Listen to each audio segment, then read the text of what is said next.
The following is a Productions original series.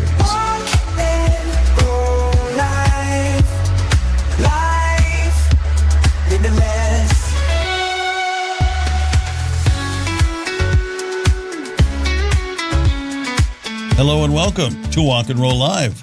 I'm Doug Vincent, joined by Addie Rich, our podcast dedicated to amplifying the voices of the disability community.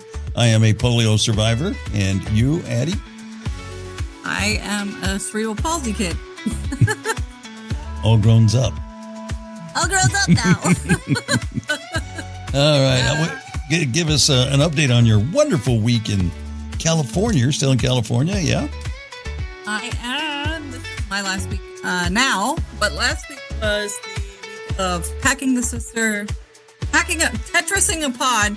Thank you, makers of Tetris, for helping us to figure out how to get, a house into a 15 by whatever pod. When we were looking at it, we're like, oh no. Then we were like, okay, take that out, move that over. It was lots of that. So that's one of those shipping containers that they drop off at the house? Then you load it up. So they drop it. Then they're like, good luck, we'll be back in a week. Yeah.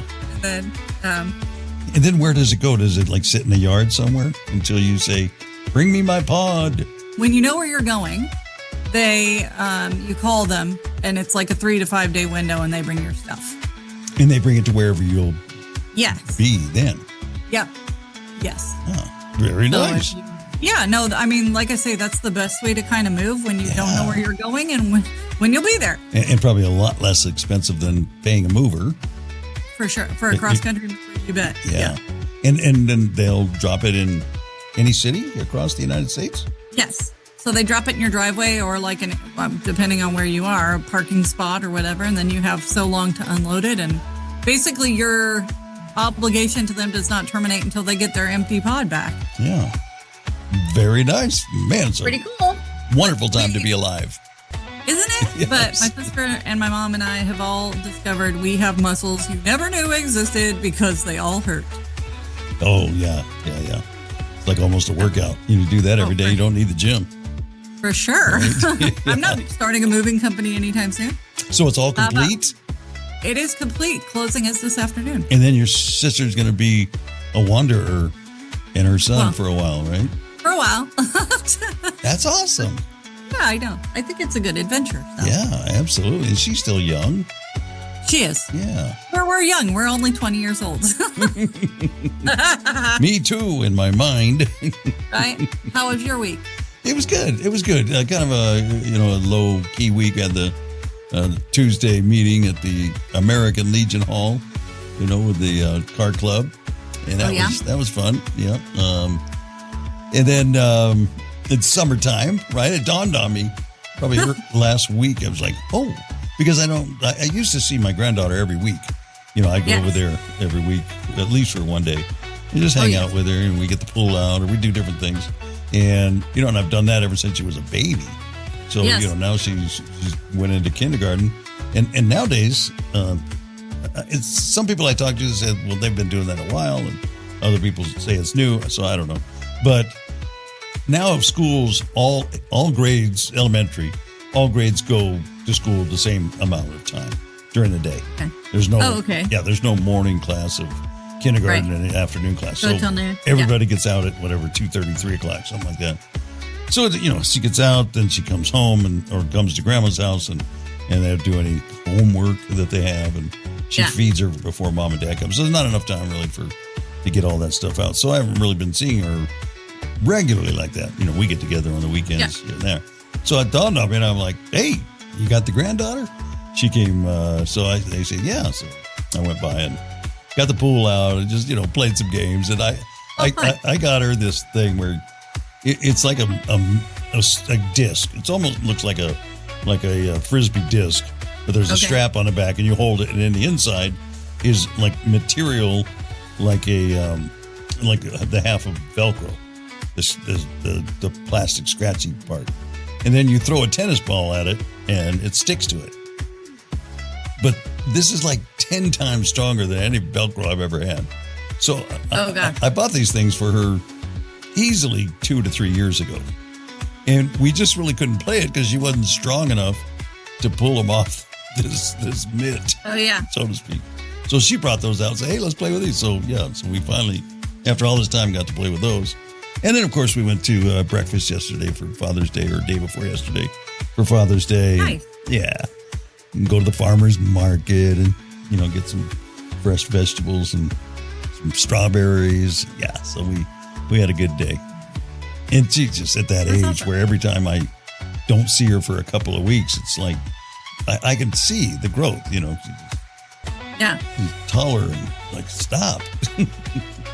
Put a book on your head. Yeah, something. So anyway, yeah, anytime I can see her, it's a good week. Good week. Nice. And this week is going to be crazy. There's like 3 and 4 things a day. Going to the IEDC conference they do every other year. Going to go to that today. And then got a couple other meetings and, dinners with friends and things like that. So it's going to just be a busy week. Good stuff, but busy. Nice. Yeah. All righty. So today we have got, first of all, let's thank Kat Paz with her new book, Trailblazing and Transforming. Yeah. Your new best friend. So hopefully you got a chance to listen to that and maybe gone out and purchased the book. I believe it was on Amazon, yeah? Yes. Yeah. It is. Good stuff. Don't forget to like, subscribe, and share. We appreciate that so much. We're still trying to grow this community. Thank you for being a part of it. Coming up today, it's an interview with Ryan Chavarria. He's another person that I've met through hanging out with the Triumph Foundation and the wheelchair football team and all that. Just a bunch of good folks. So Ryan's turn to come on and tell us all about his story. So we'll do that right after we hear from Agyar Professional Training. At Agyar Professional Training, we know that your greatest asset is your team. Investing in their development, knowledge, and happiness is essential for your business's success and growth. To achieve new heights, it's important to hire intelligent, talented individuals and empower them to excel in their areas of strength and passion. Agyar is committed to transforming your employees into happier, more productive, and fulfilled individuals. When your team thrives, your business prospers. Wise leaders understand that providing team members with opportunities to shine in their strengths unlocks untapped potential. Elevate your team with Agyar Professional Training and witness the growth of your business. From the Agyar Professional Training Studio, you're listening to Walk and Roll Live. Wheels spin, hustle on the go. White came leading through the glow. Signing stories as we grow. Same mountains, just a different show. Life like everyone you see. Building dreams just like a tree. Falling down and getting free. Stronger hearts we all can be.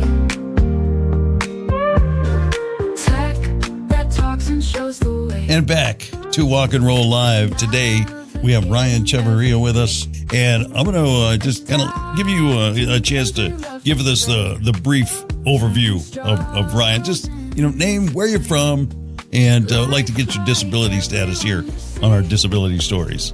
What's up? Sure. So my name is Ryan Chavarria. I am a spinal cord injury due to a gunshot back in 2014. I am a T12 incomplete. I have some movement back, after so many years, still can't walk on my own, but it still goes on. Day goes on, life goes on. Trying my hardest, keep my head up. Doesn't bother me, it just makes me better. After my injury, I just started getting to meet all these wonderful people, that helped me, bring me back to life, tell me I'm still a man. You're a full man, no matter if we're sitting down or not. I've gone back to school. I've gotten some classes done. I got a license for phlebotomy. I am a football coach for the San Gabriel Valley Junior All-American Rosemead Rebels. We're undefeated champions. I am a mentor for Triumph Foundation, ambassador. I'm a speaker. I just like to help people, the kindness of my heart, no money, nothing is ever expected in return. I just do it because if I love to see a smile on someone's face and I can do that, I will. Well, it sounds like we've got a lot to learn about you today. That's awesome. That is awesome. Yes, sir. So, we talked a little bit before we started the recording, but just want to get a little background. We don't need to go deep into it, but, give us an idea of kind of the transition you made, but where you were when you had your injury. So before, I wasn't a bad kid, let's say, when I was little. Every kid has had their outcome, of doing things. I was just curious, I ended up following into the gang life and wasn't there to be hurting people. I was just in it I liked the thrill of it, being around everybody. And actually, these were my friends that I grew up with from little youngins. And it's just that we hung out so much, and then I started noticing, everyone's affiliating me with it and became part of it. And I just couldn't turn away. It was just, that was family at the time. I was having problems with my family, it kind of pushed me away with my parents, and I didn't want my family seeing me the way I was. So I stood away and started living out with my friends, and their places. And one thing came to another. I started having enemies. And one day I was just going to go pick up my friend and going to her house. And I left. It was noontime, June 6, 2014, at an intersection, Del Mar and Graves, near my house, just down the street. My music was blasting. I always like bumping my music. I had my windows up, tinted windows, and I always sit far back in my seats because I was always nervous in the airbags and people to see me through my window. So I sat in the seatbelt pillar, and it was a school right there on the corner, and the little kids, they were like preschoolers and were let out, and the parents were walking across the street at the time. My friend and her daughter were walking. I was talking to them, throughout my window, the driver's side window, until I noticed a car rolled up on my passenger side. Didn't say anything. I just seen the window roll down. I saw a gun pointing at me. Couldn't step on the gas fast enough to get out of the way. All I did was close my eyes, think scanny, matrix, and he shot 5 times at me with a .22 caliber. One hit me. I didn't even know I got shot, honestly. My foot stepped on the gas. My life did not flash before my eyes. Yeah. I just thought in my mind, don't hit nobody, don't kill nobody. Yeah. But if I go straight, because where I'm at, we're in the hills, and it was either go straight, my foot's on the gas, so I'm going to catch speed, and I'm going to kill myself because I might crash, or turn and crash into something. Yeah. So I can stop myself. So my first thought was I dodged the kids and women crossing the street, and I jumped the fence. I jumped the sidewalk onto a barbed fence, and my car was at an angle, in the air. And my glasses I was wearing at the time, I wear contacts now, but they came off and made me even more nervous. I was like paranoid now because I felt that person was going to come back and finish me off. Yeah. And I was looking for blood, couldn't find no blood. I was not bleeding. I was just I cut my seatbelt off me because it was choking me. So I had my knife in my pocket, cut it off. And I just remember the liquor store lady trying to break my window to open my car. She knew who I was. And I was just in the car. The first person I called was my mother. Mm-hmm. And I let her know, I think I've been shot, Mom. I'm down the street right here at the liquor store. So she's all, oh, I'm going to come right now. I can't believe it, blah, blah, blah. And she came, little cuss words in there. And so she, on her way, the next person I called were all the homies' house that I left the house I was just at. They were already running down the street because my friend went home. I was only staying a few blocks down, and told them, hey, Ryan's been shot. So they're already running. They pulled me out, put me into an ambulance. I remember asking me, can you move your legs, son? And I said, no. I didn't know nothing about disabilities or anything about spinal cord injuries, being paralyzed and all that stuff. And I just remember hearing them whisper, I think he's paralyzed. And I don't remember nothing there. And then woke up in the hospital. But before I woke up in the hospital, I remember having this dream/nightmare where I was laying on the gurney. All these doctors or nurses with masks come surround me, maybe like 10 of them or so, all with scalpels coming right at me. Before they got to my body, they pulled down their mask and they were skeleton. Oh, wow. It was just straight bones. Right when they touched me with the scalpel, I saw, I guess it was kind of a light, and I snapped out of it. And I ended up in the hospital. Amazing. And it was crazy. My family said, my older sister told me I was screaming at her, yelling at her, banging on her, cussing her out. It was just, I don't remember any of that. I remember bits and pieces. And the most I remember, because I was coming down from drugs, maybe that's what kept me more not afraid. You know, I was afraid, but not really panicking so much. Yeah. The adrenaline and the all the effects of that, right? The endorphins were like, just stay here. I think that's the mind's defense mechanism too. Right. You know, those traumas you don't remember fully. Yeah. How old were you, Ryan? So when I got shot, I was 25. Okay. And it was just, you know, I had this thing in my mind. I was never going to make it to 25. And I got shot when I was 25. So it kind of like, whoa. And there was one cop that from the city, Temple City Sheriff's, my ex-football coach from high school. And he's the one that drove by and called the ambulance and everyone, or called it in. He sent the picture to my brother saying, I think this is your little brother's car. And because he's pulled me over a couple of times and tried to set me straight, but I was always bumping heads with him. And it was just, you know, I felt like, hey, you betrayed us because you're on the other side of us now. Now you're trying to lock us up and everything.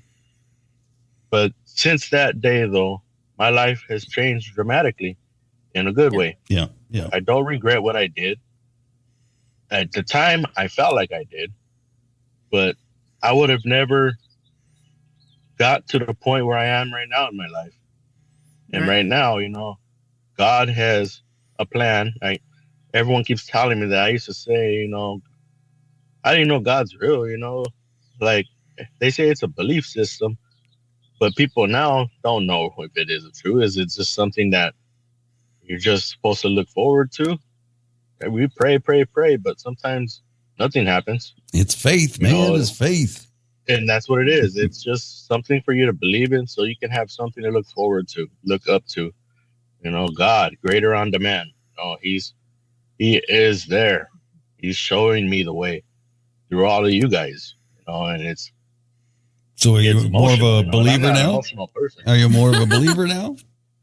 So I can say I'm not really religious, but I am spiritual. Yeah, for sure. You know, so I don't have to go to a church. You know, like the Father told me, I don't have to go to a church to believe in God and to talk to God. You know, you can talk wherever you're at. Yeah. So many doors to the same place.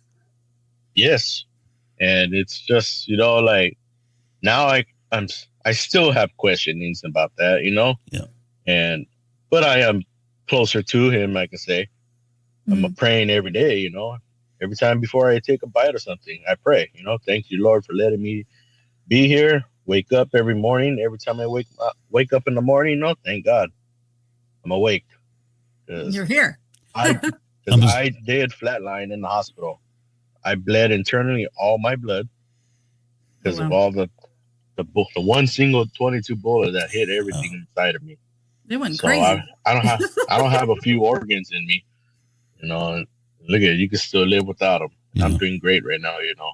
They took that that was either stay above ground or I did touch almost 6 feet deep, and I just thank anybody, Lord, whoever was the one, the doctors that saved me, everything, to be able to come to this point.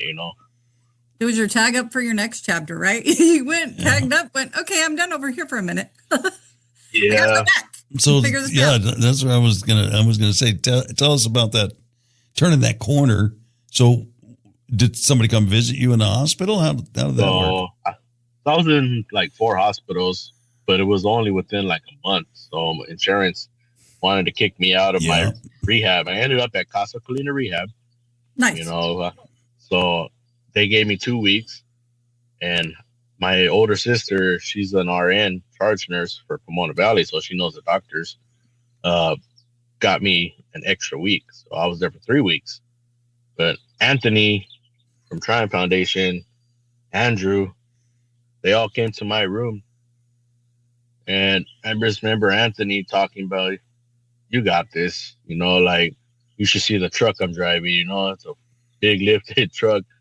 And I started thinking about that, okay. Because when I first got asked to do rehab in there, I told them, no, not today. And they told me, well, you give me another no, we're going to kick you out of here. So I got serious. You were like, that tough love. Yeah, but it was also harder because I have a zipper scar on my stomach. So that was painful. No surgery on my spine because the bullet barely nicked it. Mm-hmm. So my nerves are stunned, slowly waking up. I have a lot of nerve pain. And I did my therapy, started liking my therapist, PT, OT, very close to them to this day. I still go over there and volunteer my time when they need me. But since that hospital day, though, getting out of there, I kept coming back to the group therapy meetings, which we call life series meetings. It was every Friday. So I was going there because I was staying out with my sister in Laverne, which is only down the street. Yeah. So they would take me to the meetings every Friday. And one day Andrew asked me, hey, man, how about you being an ambassador, which is 3 years later now, because I was kind of in my funk. Yeah. And bring me out. And I said, sure. What is that? Yeah. What is that? What did I just say yes to? Yeah. So since 2017, I've been an ambassador with Triumph. Amazing. Helping others, speaking to gunshot victims. Yeah. Some stories are sad, because I'm an incomplete, and I've spoken to a lot of complete. Mm-hmm. Which is, you have to be careful how you talk to them because they're not going to get nothing back, most likely. But that's not the case just because they tell you. I've heard some people say, oh, I'm incomplete. I never got nothing back. And doctors don't know nothing. We don't even know nothing until it happens. We've had this conversation here, and I've had it my whole life. You get told one thing. Same with me. I was told one thing. And other things came true. And I don't know if they do it on purpose to kind of manage your expectations or they just don't know, I'm not sure. I'm trying to give them the benefit of the doubt. But yeah, I've heard not only my own experience, but many, many other people that say the same thing. Yeah. It's just something that, we got to learn on our own. That's why I tell everybody, you're your own advocate. Yeah. You have to train everyone around you.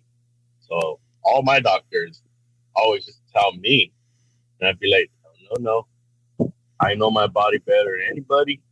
When I ask for something, don't question me. Just do it.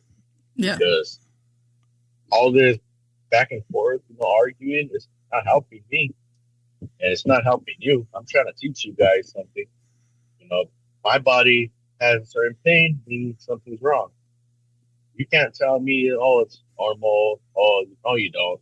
Like, you don't know me. If I say I have on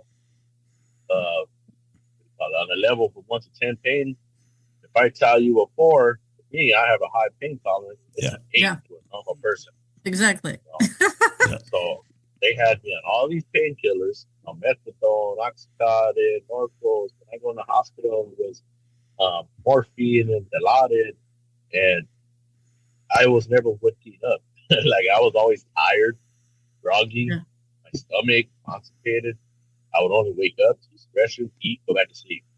Yeah. Andrew told me, you know what, the meds, you think they're not working, get off them, because we all did, and they're just hurting you. So I actually cold turkey got off them all.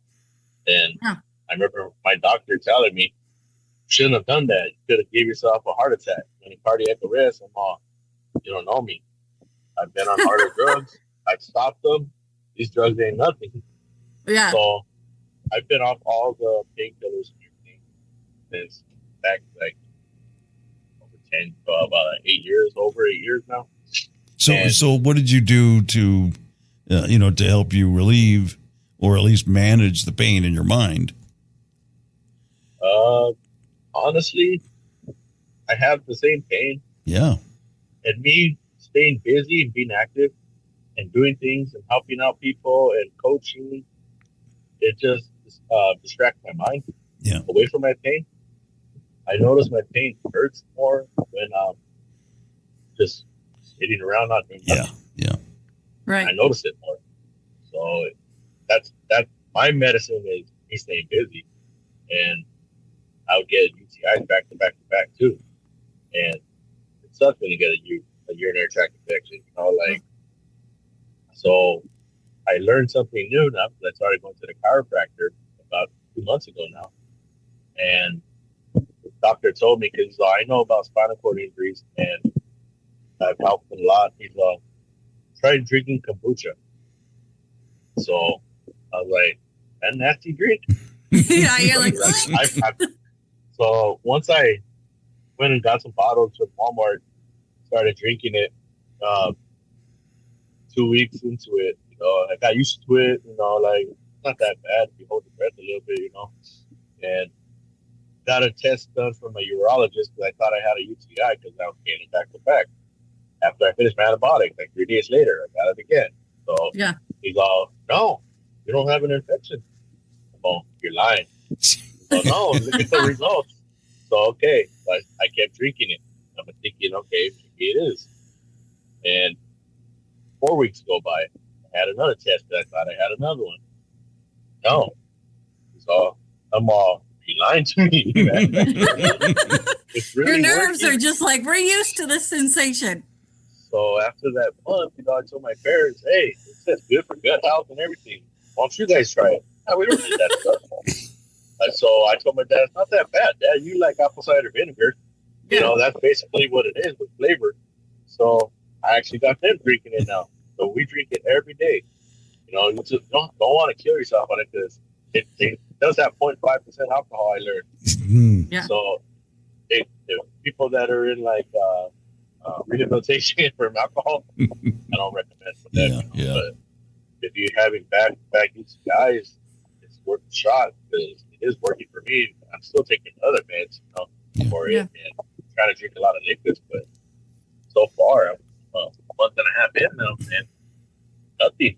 I feel great. I don't have to take antibiotics. Now you stand by it.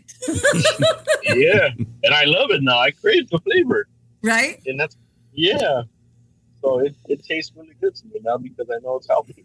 So, getting back to your ambassadorship, so what, how did that go? Did you, because I'm sure it's helping you as much as it's helping other people, I would imagine. Yes, it does. Yeah. So I'm still doing my thing. Andrew calls me, hey, I got a guy over here. Can you go talk to them? Sure. So I go talk to them, hang out with them, see what they're about, see how they're doing, stay in touch with them. I always give them my personal number so they can call me whenever they need something, need help. And to hear their stories, it's similarities, but different. I've got people that can walk and everything, and some that can't, and put me like in the middle, because I got one leg I can move, and then it helps me actually because I get to tell them how I am, how my story. Yeah. After hearing their big story, Yeah. It actually made me more confident in my speaking. Awesome. I'm able to speak into groups, not embarrassed. And when I went back to school after all this, you know, I was at Mount Sac and Walnut. I took speech class, speech 1A and exploring leadership. And I got to the point with my other buddy, Kyle, we would always fight who's going to go first. You know, like, right. Yeah, because I remember the professor used to say, if everyone gets his done, you guys can leave early. So we would be like, that kind of helped us too. And them knowing where I'm from, you know, like I talk to everybody. I always sat close to my instructor. Like, hey, if you need anything, I got you. I'd always bring their kids' toys or something just to suck it up. Right. But it just helped me though come out, you know, like be able to speak. Yeah. You know, like the way we get embarrassed, you know, how people get shy and start pushing. You know, I'm like, I got this, you know, I'll go first. Then I'm gonna call on someone because you guys ain't raising your hand. I'm gonna call on someone who's gonna pop quick pick. And you know, I try to help them, you know. Right. And in a couple weeks, you know, I get to go speak at American Career College. Amazing. In Anaheim. So that's awesome. they asked, so I'm gonna be over there. It's just helped me be able to speak up for myself. Amazing. Or my older sister was my advocate. Right? You're like, she's going to tell me what I need. But she scared everyone and got everyone mad at her. I don't want her speaking for me like that no more. I told her, I got the rings now. I can do it myself. I got confidence in myself. Yeah. And it's really good though. But that ambassadorship right there just helped me open up. And they told me driving was the part where I needed to come out to be able to complete myself. So a car was donated to me from my foundation. I work with Triumph Foundation, and they gave me a car which helped me get back. You know, I was able to go reapply for my license. Got it. Once I started driving, my parents, you know, I don't need to ask no one. You know, got your independence. Yeah, and that's what I was missing. Yeah, being able to drive myself and not have to ask anybody, and that opened up my doors even more. Yeah. Hitting all the events with Triumph and Rancho Los Amigos, Casa Colina. They all called out for me to go volunteer my time just so I can help students out also. And I love it. Be volunteering as a football coach, getting to teach these kids. You know, don't judge someone because they're in a wheelchair. Don't judge anyone that has a disability. Be respectful because they still do the same thing, just a little bit different. Yeah. And you will make them run laps no matter what. Yeah. Oh, they run laps. I tell them, hey, I had to run them. You can run. I'll roll on the grass. You guys can run. Tell us the role that adaptive sports played in your recovery. Adaptive sports, it got me to be able to meet new people, learn new skills, play sports that I've never thought I would ever play. And be like, I played rugby with quads, you know, but it's too bad it's only quads and it's not a pair sport. Yeah. And I've tried basketball. I like basketball too. You know, I played tennis. You know, I played hockey. You know, I've done over the line baseball. I won the tournament. We were the champions for our tournament last year. That was awesome. And then I got the opportunity to join football team, the LA Chargers, wheelchair football team, played for the U.S. Wheelchair Football League. And last year, I was blessed to be able to go to both tournaments. The first one, we went to Chicago. We played like 4 or 5 teams out there for 2 days. We didn't win nothing, you know. We got our butts kicked, you know. But every team told us that's how we all started off. You know, like you don't know what to expect, right? For sure. And then the next tournament went to Minneapolis. We scored our first touchdown, and then we won our first game. We were like we won the Super Bowl. Right? It was exciting. That's awesome. Yes, it was very exciting. And then it just like took my parents with me, you know, that we needed a cheering section. You know, we only had a few people with us. Right. But it was family, you know, we all became family, everybody, you know, even though we're not playing anymore because we got disbanded this year, you know, the foundation never gave us a real straight up answer, but we just happened to go on to signing up again for the new registration, and our team wasn't on there. So is that how you found out? I didn't hear that story, Ryan. Yeah, that's how you guys found out. Wow. I got a hold of. They kind of wouldn't tell me straight up. Yeah, no, like that's how they were talking. Like, they just didn't give a straight answer in an email. So we all tried to say, hey, can you talk to all of us at once? No, we talked to them individually, but they still wouldn't give us an answer. So we're thinking it's money reasons. Yeah. So which is just crazy because I mean I didn't even play with you guys, but I'm so frustrated for all of you because we've interviewed a bunch of you, and I'm like, that is such a ripoff. Like, just horrible way to handle it. But great that you guys have remained family. Oh yeah, we just had a barbecue, and we're always messaging. Our phone never stops messaging. Man, we're on a group text. And it's like it's always been off all day long from early morning to late in the night. So, but you're like, go to bed. We grew. But we grew really well together. We all bumped heads at first, a little bit tough for us, and then now we have no problem with each other. We understand each other now. Yeah, and I miss it. I would like to play again. That one more year maybe. But coaching football, it makes me feel like I'm playing football too. So that's what I was gonna say. Like coaching, you probably know you know what you get out of it, right? As a young person when you played before, and now like passing it on, you kind of get that camaraderie and stuff. I'm sure. So at least I get to teach the boys what I learned in high school, because I played football in high school. I was a second team all league, and I was player of the week for a certain game.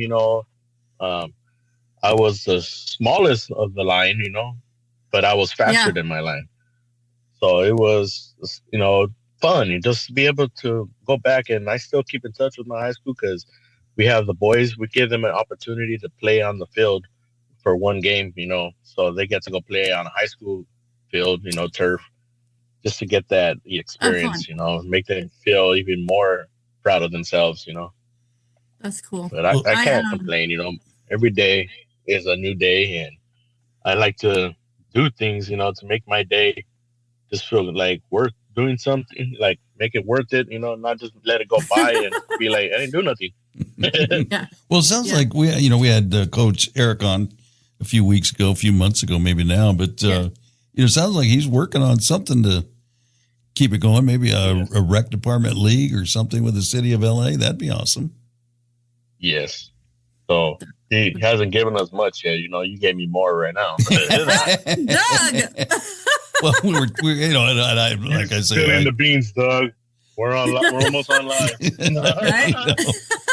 I hope I'm not speaking out of turn. Just, we were talking at the picnic and just kind of throwing around ideas, and he didn't say much more than that. Just that, he's pursuing the people that he knows, to see what he can come up with. That's all it is. Yeah, nothing more than that. I taught middle school and in Atlanta, and football, in the South is like a huge deal. So I would, even though it's hotter than Hades, I'd go out and watch the kids clap and be the annoying like mom, because many of them don't have that. So you're like, you need somebody to be irritating and scream for you. So that was me. That's actually one of like my favorite memories of teaching is football. Oh, that's cool. Yeah. My teacher in my high school, my math teacher, she was very supportive. Always buying the full-size chocolate bars, like baskets, juices, anything we wanted in class. We can just relax. We didn't have to do the words sometimes. No, I was not that. I am definitely the taskmaster, but I will be the one at the game. And, But I liked having my coaches as my teachers too. My head coach, he was my math teacher. Biology was one of the receiver coaches. And then there was one that also was PE that was a coach right there too. So like we were able to get away with a lot, but because if they didn't pass us, we didn't play. They're like, oh shoot, it's a D-, but it's gonna be a C-. Yeah. Well, I can say it now because they're not there no more, and it's already almost 20 years out of high school. How you said too, like teaching the kids that like just because you're differently abled, like there's so much life skills, right? Like you're able to instill the life skills being there and being like, look, this happened to me, but life isn't over. Like they all loved that I played football because they knew I left for a couple weekends and showed them the pictures and like, that's cool. Oh, when do I get a wheelchair? You know, they're all asking. Or can you get up, folks, so I can try your wheelchair out? Like, That's not how it works. Yeah. Children don't have the bias. The adults give the bias a lot of times. Well, that, you know, you just said something I think very important there. You know, it's just how you get around. You know, it doesn't define all the other aspects of your life. It's just my bike. This is just my lowrider bike. You know, I have a polished out wheelchair so that they all know that it's so shiny. You know, but what's crazy is that, you know, these kids have only seen me in a wheelchair. They're only at that age. You know, like my nephew that lives with me, my godson, he's only seen me in a wheelchair. He grew up sitting in my wheelchair too. Yeah. And he's seen pictures of me standing up. He goes, Nino, you were able to stand up? Oh, yes. Once upon a time. But when you were born, you've made me who I am. You grounded me. I wanted to be better for you and myself, but you're the one that helped me always out. He's like, wow. Born, you know, that's how it was. You know, yeah. I wanted to be able to be alive for him. That's tremendous. I get emotional right there. But. I know, right? Don't make me cry. Stop, Brian. You have to back the camera up a little bit. Yeah, exactly. So, you know, and that's what I was going to say a little earlier. It's just that you've gone through this trauma, you rebuilt your life. And so what are you dedicating yourself to? And, you know, what's the future hold? Future, hopefully I can find a job that will probably be in the hospital, but I do plan to go back to school. I want to finish up my a degree. I never got a degree, you know. I'm so close for an AA and counseling and psychology. I do want to be a mentor still, you know. I love it. Being around people, face to face, one-on-ones, groups, that's what it's about for me. I just love being around people. I can't be by myself. It's just I need to be helping somebody. That's what I'm doing right now is trying to find a job, you know, and I feel discriminated because I've had interviews and that was it. And what sucks is that how this job applying goes now is all online on apps. And I've had an interview which actually the person asked the question recorded themselves, and I had to record myself answering it. I never saw someone face to face. And that seems kind of a little bit difficult, you know, for a situation. But I'm just actually going to go into the places now and start talking to the HR, you know, see, I'm so-and-so, I applied, what can you do for me? Yeah. I don't want to feel discriminated. So when you felt discriminated, how did that look? I mean, are they out and out saying things to you, or you can't? No, you can't even tell.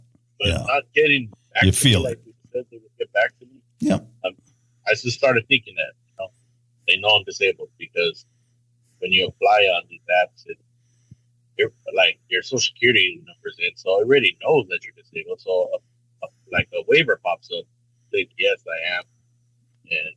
I wasn't aware of that. Really? Like I noticed that on some, it pops up. I'm like, already knows I'm disabled. Yeah. You have to click. You have to be truthful, you know. Yeah. That seems like that would be an issue that we should address as a community. You know, that shouldn't be revealed because especially if it has nothing to do with the job. I mean, if you're not doing heavy lifting, what job is there that would exclude us? Yeah. Right. I agree. Yeah. But I feel like even heavy lifting, I can try. Yeah, right. Heavy lifting, he'll just like bench press it up to his lap and then figure it out. I can move 100 pounds for you. I'm going to break it up in 5-pound increments, but. I work on cars, you know. I still do what I got to do, you know. I know people that have built entire houses in wheelchairs.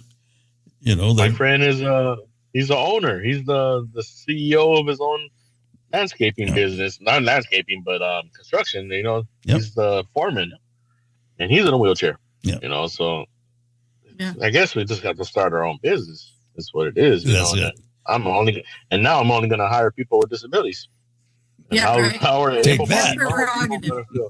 Yeah. Nope. Yeah. I don't like everybody. Sorry. Sorry, you're not part of our club. That's right. Yep. I'm happy to be a cheerleader from this side of things and say you can do it, because I've been in your seat where your resume says yes, and then you walk in and you see the oh shit on their face, and then you're like, here we are again. How do I be graceful? Because they're not being graceful. Yeah. Yeah, Addie has lived that. She got hired to be a teacher, shows up in Atlanta from California, and that's the first they knew on her first day of work, right?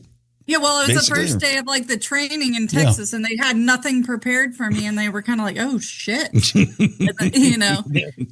It's not like they can say, "Yeah, never mind, we can't hire you." Just kidding. That would look bad. Yeah.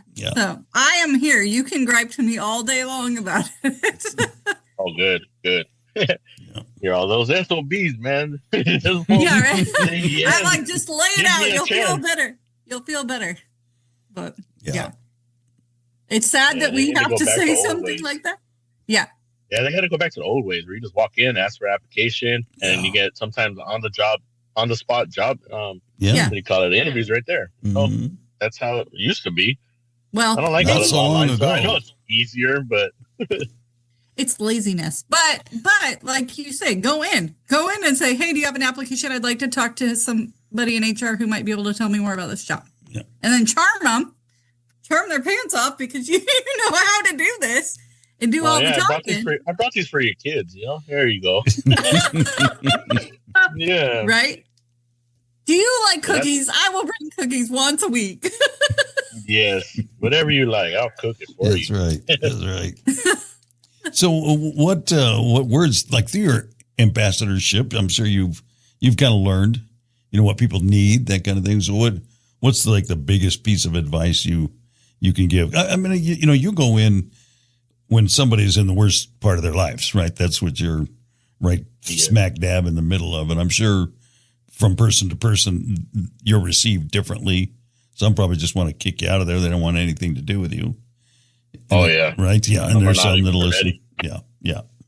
So how do you turn the corner? What do you think makes the biggest difference if you can get through to them?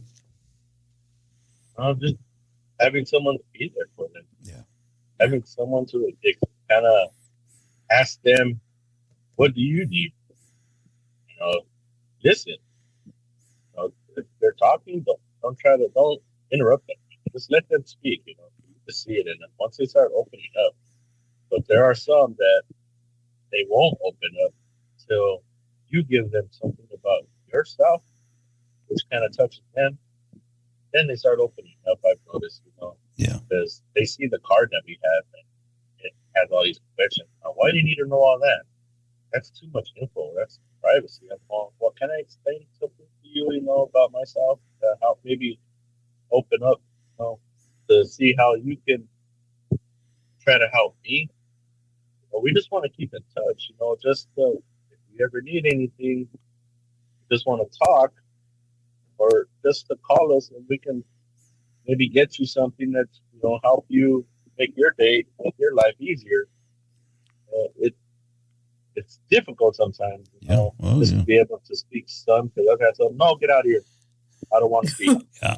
And some that don't stop talking. Yeah. I'm sure it's like a spectrum, right? Yeah. And there's some in the middle, that I'll give you my name, my injury. That's it. Okay. I'll take it. We're going to give you a call, just check in on you, make sure how you're doing, give you some time. Maybe you might want to let us know a little bit more about what you might need. But here's some info. Here's a backpack. Here's a care basket. If you need anything, it's all in here on info from A to Z, what you're going to need to know. But when you're ready. Yeah, yeah. I imagine they don't know what they don't know, so yeah. I'm sure as some time, and as time passes by, then then the questions start to mount up. And then they realize, hey, I know who's got the answers. Ryan's got the answers. The dude that brought the cookies. Special cookies. Yes. Yeah. I'll talk to you if you bring me cookies. Right. And it's like that. We Dude, bring it's the snacks. way to people's we bring hearts. snacks, toys, and puzzles and all that. Whatever it takes. So, Yeah. Yeah. So Amazing. whatever. Well, it's working because that organization is growing, and it shows. Yeah. Yes. It was a great thing for me. Yeah. And I would love to share it with everyone else. But we help people with spinal paralysis. We try to stick with that. Anything that has to do with paralysis is fine. Yeah. There's some that are not even close to it, but we would like to help everybody. But if we can't help you, then we can guide you. Someone that can. We do know people. I mean, resources.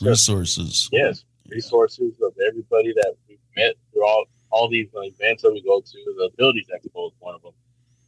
Friends from all around the world I get to meet every year again. And hang out with and learn new things. Pass their info around. Say, hey, I do know somebody. Give him a call. And see what they can do for you. Yeah. I can't promise you anything, but you try. So if you looked into the future, you've gone back to school, you've got your degree, you're going to open up your own counseling center. What would it be called? What would the vibe be? I can't even say right now. Triumph's already taken. Yeah. No. It would be like, I can't even think of one right now. I'll put you on the spot. Okay. Food for thought. Food for thought. Yeah. Very good. But it would be good. I would try to accept almost everybody that wants to come. Absolutely. I was just kidding about able bodies, but because we do need an able body once in a while. Yeah. Right. Yep. But they have to be cool. I'm gonna be like disabled, always welcome. Able bodies, I guess. If you can lift over 50 pounds, okay. Yeah. Got some requirements. All right. Well, so kind of like brownies. Yeah, I kind of like brownies. Before we let you go, what's just a final thought? Do you think that you'd like to leave with people? Just never give up.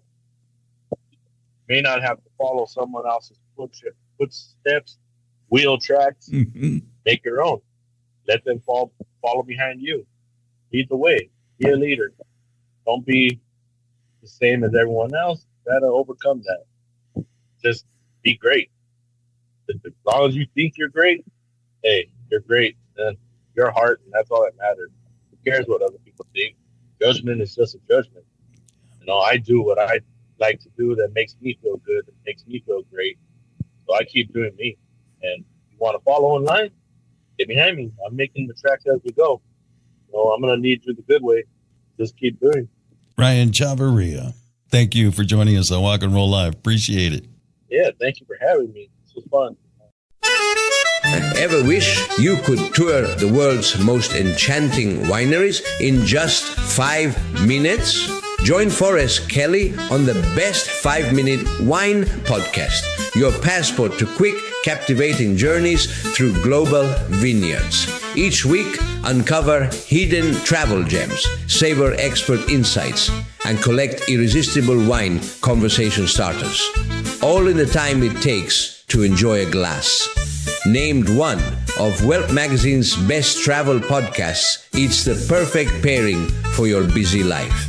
Tune in on Spotify, Apple Podcasts, or visit thebestwinepodcast.com.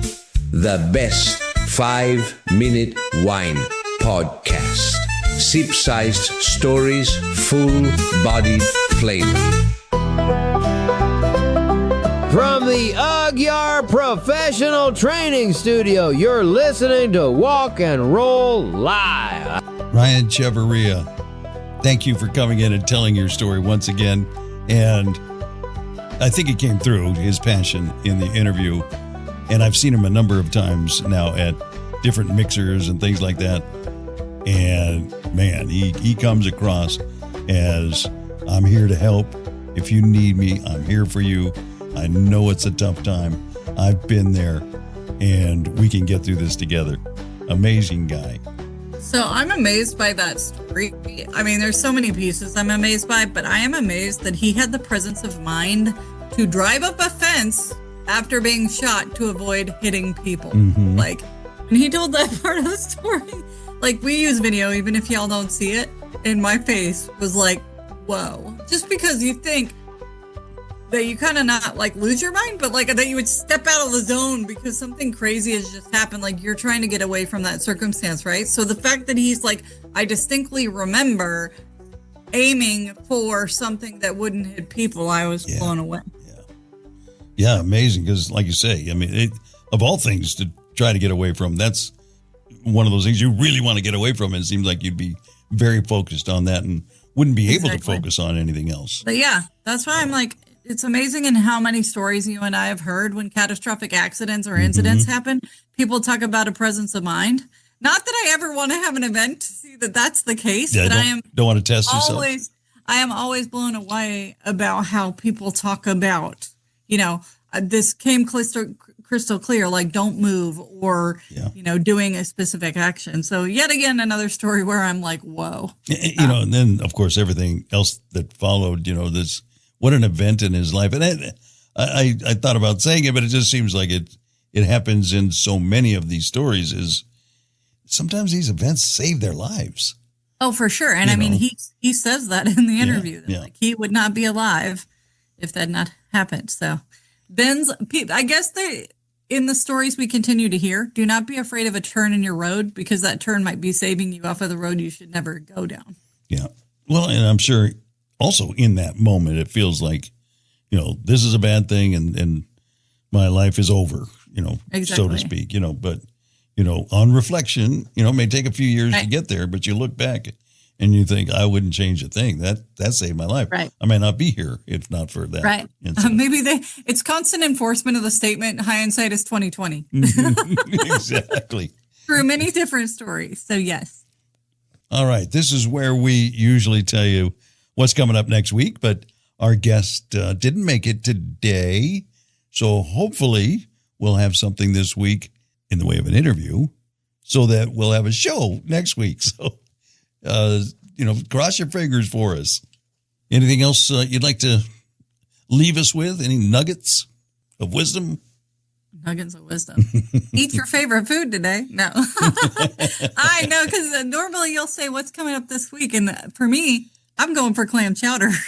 That's what's left on the food list, ladies and gentlemen. So my advice for this week is eat something good, say something nice to somebody, you know, make the world a better place. All right. I will follow your advice. Good. Thank you, Addie. Thanks for listening. I'm your host, Doug Vincent, along with Addie Rich from the Aguiar Professional Training Studio. This has been Walk and Roll Live, Disability Stories, Life Limitless.